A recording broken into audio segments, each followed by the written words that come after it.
Hi, Psychies! Kamusta mo din guys? Your favorite yappers are back. Pero okay pa ba mo din kay finals na ba guys? We do hope you are all still taking care of yourselves despite the hectic schedule, especially because it's beginning to look a lot like Christmas. So everywhere you go. Anyway, my Sigma levels are maxed. Okay, fine. Your food. Unsay Sigma episode 2 season 3 is finally here, and we have decided to prepare to you a little sweet snack, and that is a new topic to introduce sa inyong mapagkainan with your host Baby Gronk and Livvy. With your host Precious and Fresh Mark. So that means that the UnPSYCHika journey is still slaying. So make sure that you're still keeping up because we are on our way to get to you. So without further ado, let's spill the tea.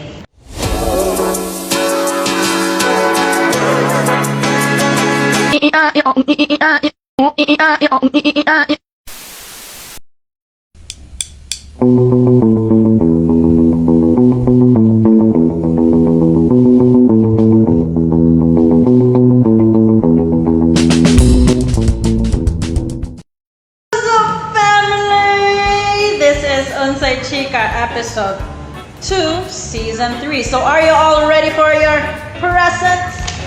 G naman yata sila Precious because in this podcast we all fam, and we are always giving them the main character energy as they are watching our podcast. Kaya maka-reflect po na sila, na, di ba, Mark? Yeah. So, like to match the energy, the topic for this episode should also be buzzing, right, Precious? I know, right? Because it's going to be about language. And if it's not evident, I'm already a little pushed off. So we're going to be experiencing or like spectating like two various point of views of the slang. So, on that note, it is time to introduce the theme of this episode, which is Our Slanguage is giving Chika. Wow, truly the title of all time. I know, right? For those confused, it's just exploring the evolution and the dynamics of words and in general language. Yeah, and as psych majors, it is always our aim to maybe know the gist of language and how they play in our societal norms. Yes, especially because it plays a vital role in communication and understanding each and every one of us. I know, right? Because this diverse or new language creates maybe a sense of unity, annoyance, and even confusion. Unity. I think Mark and I are divided in this case. Maybe I'm one of the small minority that is yeah. And anyway, this is a very common experience in every generation and culture, hence like the new development of languages. And the sole purpose of this episode is to actually talk about the development of languages. And maybe by the end of this episode, maka-appreciate na si Precious sa intricacies and art of brainrot language. Okay. So let's stop dilly-dallying and let's get right into it with our gorgeous host. Let's play! Welcome to the starting point as we journey throughout Yap City. And of course, we have yet to introduce you to our two new guests. Starting with a student from the English and Literature Department.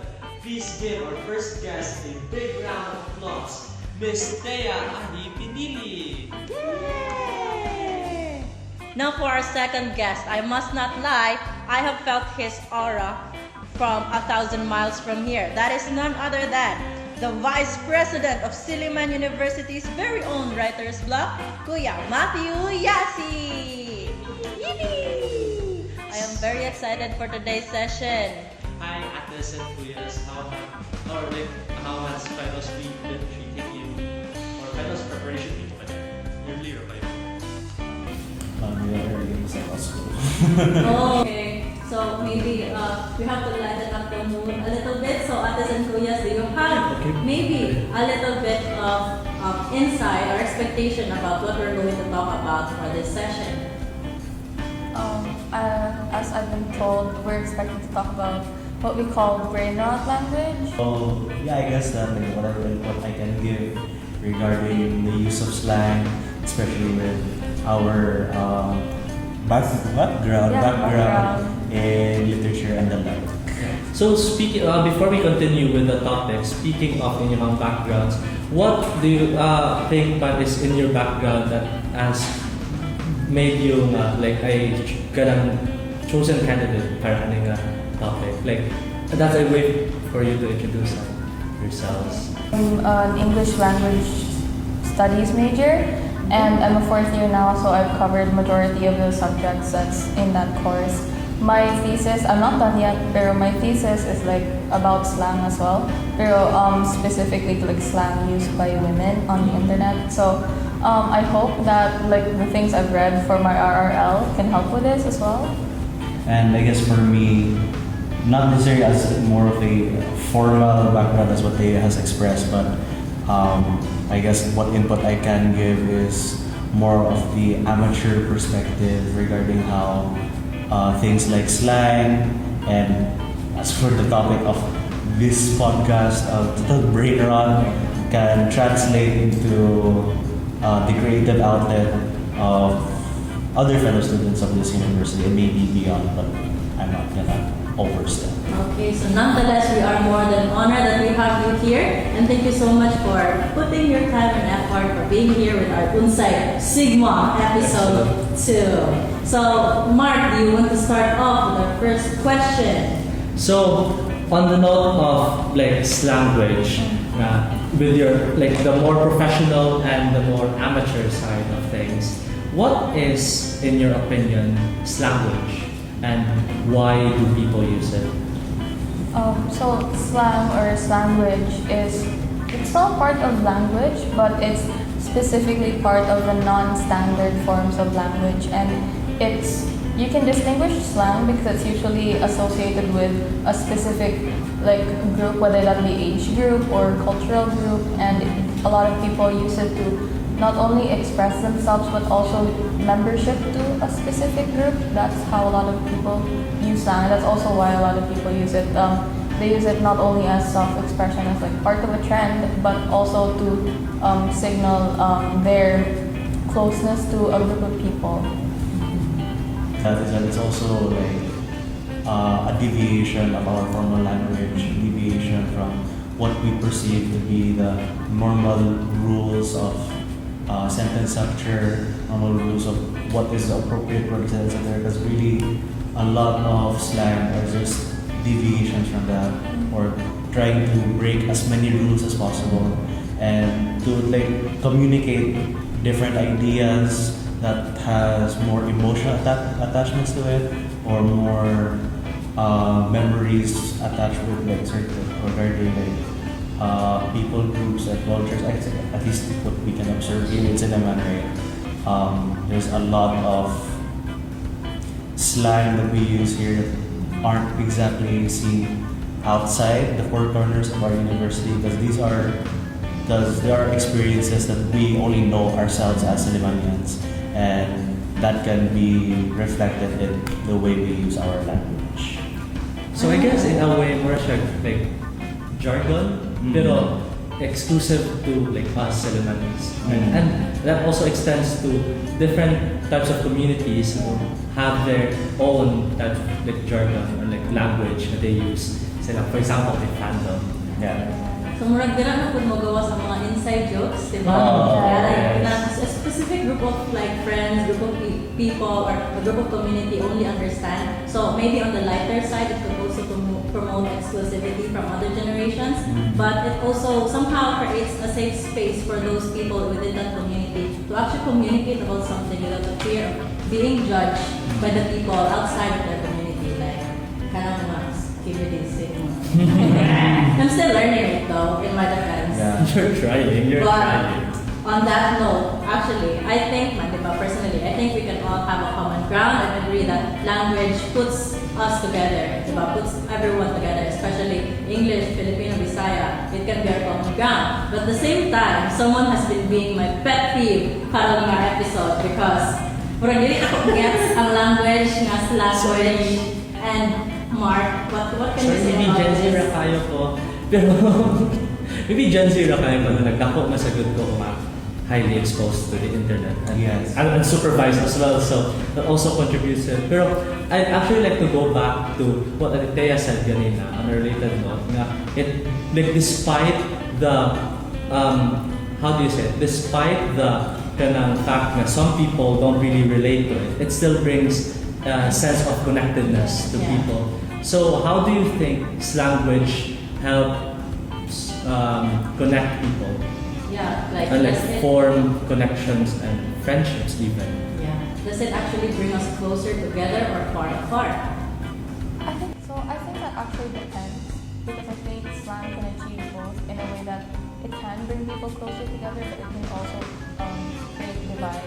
But that purely depends, I think, on a person's ability to speak that slang because we said something about how it's important to reach common ground. Sometimes when, like for example, with slang, people in the same like age group, for example, if they speak the same slang, they can more effectively reach common ground with each other. But if like a 10-year-old were to speak to me and then they kept saying like speak or like I won't understand, right?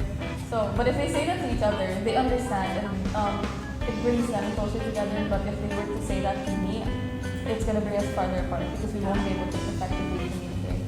So as long as slang is used to communicate better with each other, then I think yeah, it can bring them closer together. In my case, I think that the effect it has to put people apart is what makes other people and what makes it feel members closer together. Yeah. Because if I were to say, in my experience at Silliman Hostel, although it's technically not necessarily slang, but our own inside jokes, because you know the pressures of law students, etc. And my own friends, basically what we do is like, even while we're talking normally, we just like, we throw random like legal maxims, the way our professors talk to each other, as oh, what happened in the case of, and etc. etc. And obviously, if we do that to other groups of friends, the random person, they're not gonna understand because these are inside jokes, these are slang that only we as law students understand, and it's that I forgot the exact term, but it's what makes it special only to us and not to anyone else is what really is what, at least in my experience, more uniting factor as to why slang is special and as to why our own inside jokes are special because it proves that we're close and what we have is not something that other people have with us. It like creates a safe space.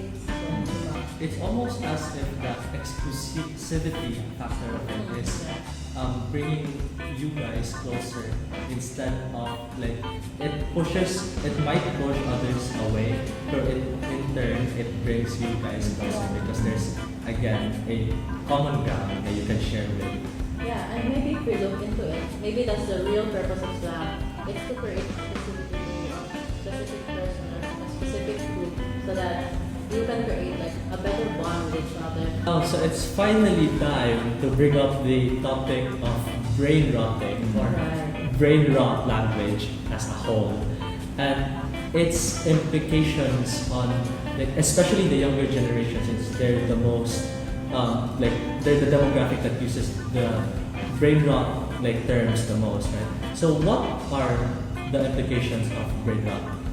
I think we have to ask why do we call it brain rot?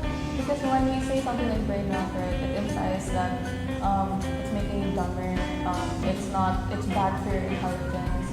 But I think ultimately this kind of comes from the fact that we probably just don't understand what they're saying. I don't think that just because they use non-standard forms of language that means that they're stupid or they're dumber.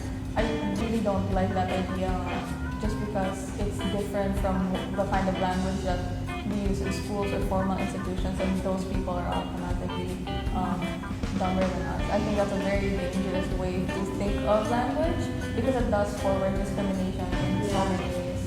So why do you think it's brain rot? Is it really like, have we proven that it rots people's brains? Or is it just because we think that it's not, because we think that it deviates from the language used in formal situations like education, for example?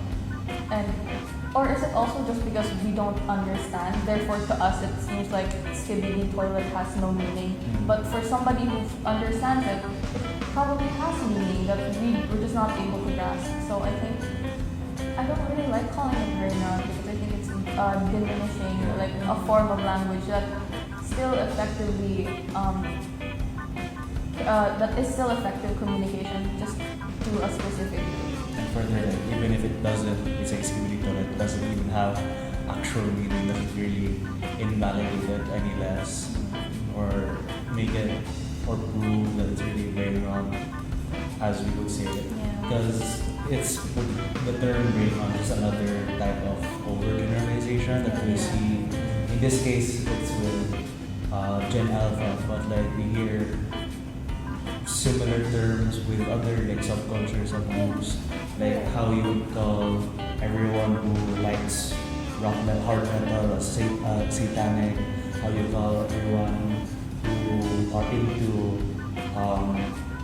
the 80s aesthetic, if you know about the hippie culture, as always high, always smoking, even though there is truth to that, but it's just another like overgeneralization of the things or the slang people use to communicate with one another by outward observers who don't exactly understand what exactly they're looking at.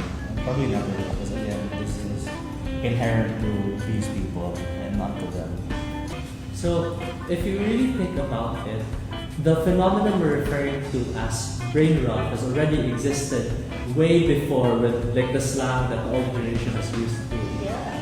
Like way before we had our own versions of Slanguage, like how we got vibes from the internet, right? So since the Gen Alpha terms for what others call as brain rot are just adding to the list of words and terminologies, and it surely evolves over time, especially during these days and on the internet, where like in one click that word can like spread like wildfire. So Atas and Kuyas, what do you think about the evolution of brain rot, especially that is influenced by our internet?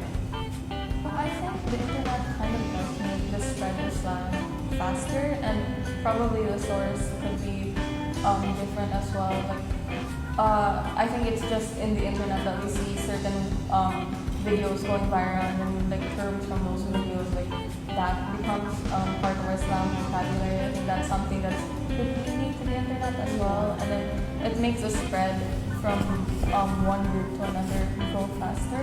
Right. Yeah, and I feel like it's also why a lot of groups who might not speak the slang are exposed to it more often than if we didn't have the internet at all.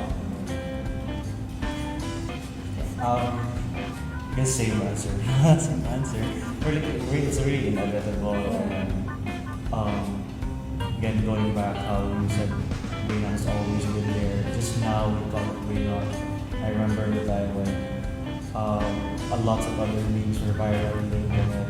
Like Ugandan numbers. Yeah. And like if that were to come out today, like people would call it as brain rot. But like, yeah, exactly. That's the point. And a lot of it's really nonsensical. There's really not much of a point to it, but people still did it because it was funny, and that's the entire essence really of Skibidi toilet and all these other terms that we use. And there's also like not one point or not one way to say to like reference current slang or brain rot terms. Because I know a lot of people who also use brain rot terms like in a very satirical way. Like they say Skibidi to make fun of the people who say Skibidi. There's also people who say Skibidi because they genuinely think it's also funny. And like that's like a lot of the democratization of the internet has to do, like everyone has their own take about it, and it's not unique to now. It has happened like much further, and it's just right now we have a full generation who has really lived or grown up in the internet. That's why we're seeing like big storm creeping right now. So yeah, maybe the tomfoolery that comes with brainrot or the slanguage humor. is what It's funny. actually gives it Funny life. funnies. Yes. Yeah. It's all of the giggles. Yeah, and like it's already existed way before Mansan. Pero what exactly are its implications? Like, what are the implications of brainrot, or more specifically slang, to linguistics? Is it actually good, or does it contribute a good portion to linguistics? I think like when we talk about linguistics or language in general, we have to remember that language is not static, it's Yeah. dynamic, it's always going to change. And for a language to stay alive, it needs to be constantly in use, but it also needs to constantly evolve. Like part of why I think the English language has survived for as long as it has is because it's always been changing. So if you look, for example, in like Old English to the English we speak now, they're completely different. You would never guess that they're the same language. Yeah. So in terms of slang, we also have to remember though that it's a different variety of language. We have the standard language, which is like your formal language. It doesn't really change as fast than the vernacular informal language, which does have a lot of innovation because it doesn't have to be as restrictive as the standard language. I think in terms of innovation, it does contribute, but I wouldn't really like think of it as in like the binary of good and bad. I think it's a contribution and it keeps the language evolving, which I think is necessary to keep the language alive. And to go on top of that, right? Because language itself is always evolving, and that leads into how it's applied and how people use it in their own literature. I remember me and Dave were just talking about this, but we had a member we recently spotlighted their piece, and it basically it was basically a little piece of a mother talking to her daughter about how those beauty products would look really good on her skin, even though like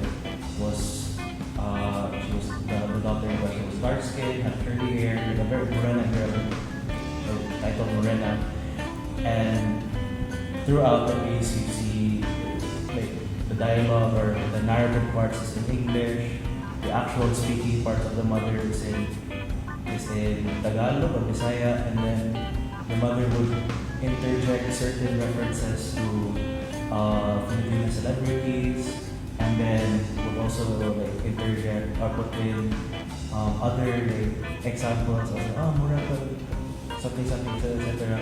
And it's something you won't be able to understand unless you really you are aware, at least aware of the beauty standards we have here and how it's being translated by the slang we use basically, especially used by our parents in describing things, and you can really see how the emotional impact that has to a character you don't technically hear from except from the eyes and the perspective of the mother, because as she's talking to her daughter, it's obvious that she starts crying, but you don't see it from the actual character except from how the mother like describes her thoughts, etc.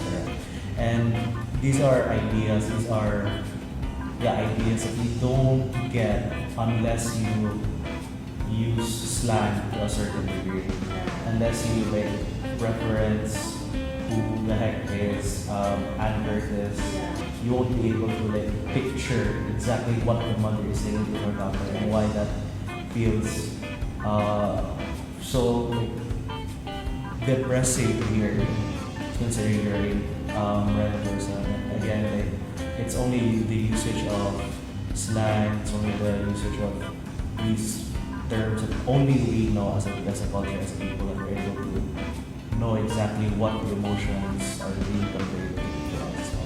So it goes back again to the idea of connectivity to a certain like demographic, this common knowledge that they can use as a slang in order to connect themselves with each other, and their identity connects to their identity. But how specifically does it define them, especially with how it is influenced by culture and like the media present in a particular place? Like, for example, us Filipinos, how does it influence the culture of the Filipinos? I think something we say a lot in the English department is that your language is part of your identity. And so, and this is usually something used when we talk about not only slang but also variations of language in general. Your language does say a lot about who you are. Like for example, in terms of pronunciation, for example, you have a Filipino accent. That is an assertion of your Filipino identity, even if you are speaking English, for example. Slang, particularly, it also does. It's kind of like a marker. It tells the people around you, I'm part of this community. And it also, it signals membership to a specific community and affiliation with a certain group. So you hear somebody, let's assume you just hear this from over here anymore. You hear somebody say skibidi toilet. What do you normally assume? You normally assume elementary school kid, right? You're not gonna assume a 8-year-old grandmother na maganda na. Yeah. So it tells you okay, this person is most likely part of this specific age group. And then if you're gonna put your slang associated with for example, associated maybe not with an age group but with a cultural identity, you're also gonna think, okay, that person is part of this group.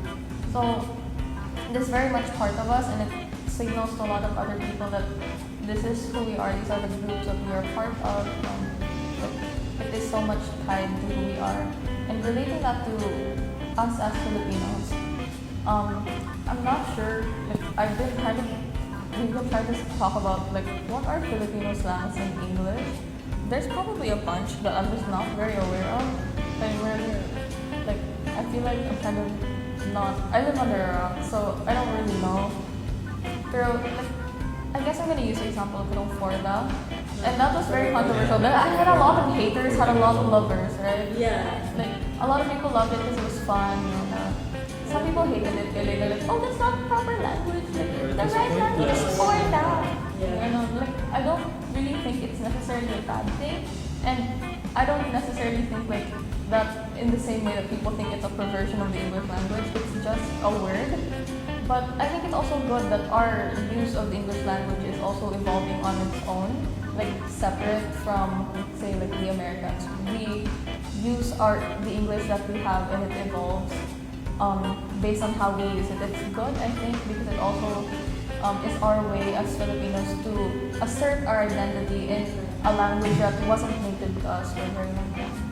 I think it's a good thing. And I guess to add to what they have said, there's a lot you can really get from a person from how they speak. Yeah. Even if he's talking the same language as you, even if he's adhering to the same vernacular or rules as you, but can tell a lot from a person based on the intonation, whether he uses formal language, let's say he's what are you speaking? It's like my professor, or when he uses super broken English. Because then you get to look into what are their priorities in life, or the background of their life, the circumstances, why maybe learning English wasn't necessarily the biggest priority, or this wasn't something that they had to particularly learn at a certain degree, or when if they have a high proficiency in English, maybe they're educated, maybe their parents want them to be something, and that can go both ways, right? There's I know that we have, on this session at least, we have given life to a lot of various gray areas in language that we didn't choose to appreciate, but rather criticize just because we don't understand it without actually looking deeper into the things, why it exists, how it impacts our culture and uniqueness. Okay, there are nuances it's not just nonsensical things children nowadays say. There's a deeper meaning to it that in the end helps shape the identity of a particular demographic.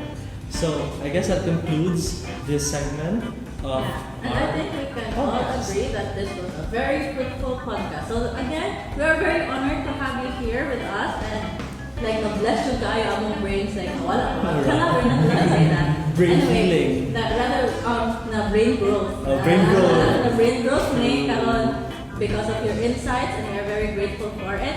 And if you have any shout outs, maybe promote your respective organizations, any activities you can to our Or audiences just right any message there. you want to say. Hi, so I'm here representing the Bizzare Writers Bloc. We're always accepting new members, and if you think that you are a intrepid lover of the literary arts, whatever your skill set may be, whether it be in the pages of poetry or in fandoms of art and world, you're always welcome to have you part of our University Writers Bloc. Yay! I got that. I'm not really representing an org right now, but if you're an incoming student and you're interested in languages and want to study languages or literature, I'd consider enrolling to the English and Language department. But also, if you like yapping and you need an outlet, join S3E2 Debate Society.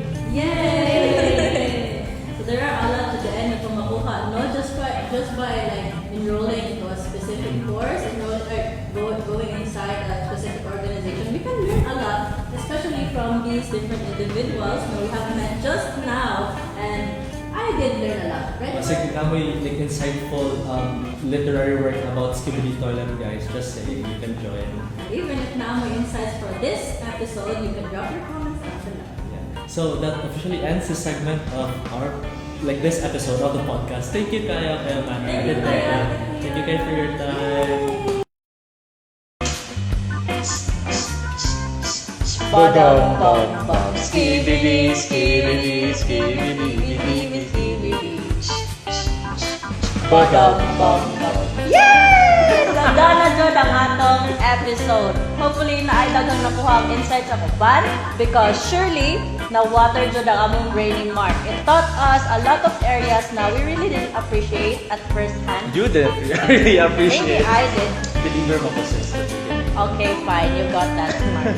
But anyway, as I was saying, maybe we should look at language as an ever-dynamic entity rather than a static thing na ma-restrict rata, di ba? Kaya mo man, di ba, ang purpose of language? To express and to tell people what we think. And even if we say it in different various of words, we can actually relate to it with any other various of slang, and including ang brainrot.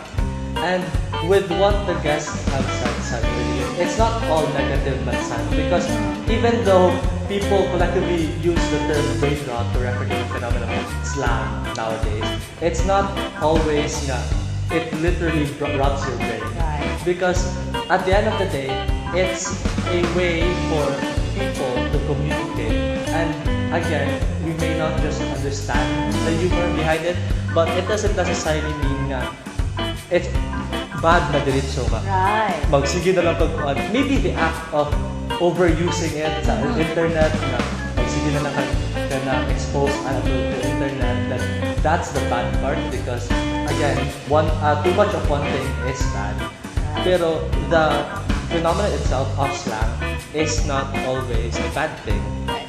Just like what you said, Mark, I agree with that. And I think overgeneralization of things is the thing that we should criticize rather than the slang itself because wala lang takabalo nga kita po in our generation na po tayo mga slang, the older generation we're not able to catch up na po tayo ato ang forda right kanang magsupang bitaw-taan ng mga slang feel na kung magulang na kayo dili na kung maka-afas nila but rather it's nice to have slang type again it promotes a safe space for you as an individual, your peers, and especially kay it's nice for us to communicate with each other. It is the aim of language to know and improve our interpersonal relationships.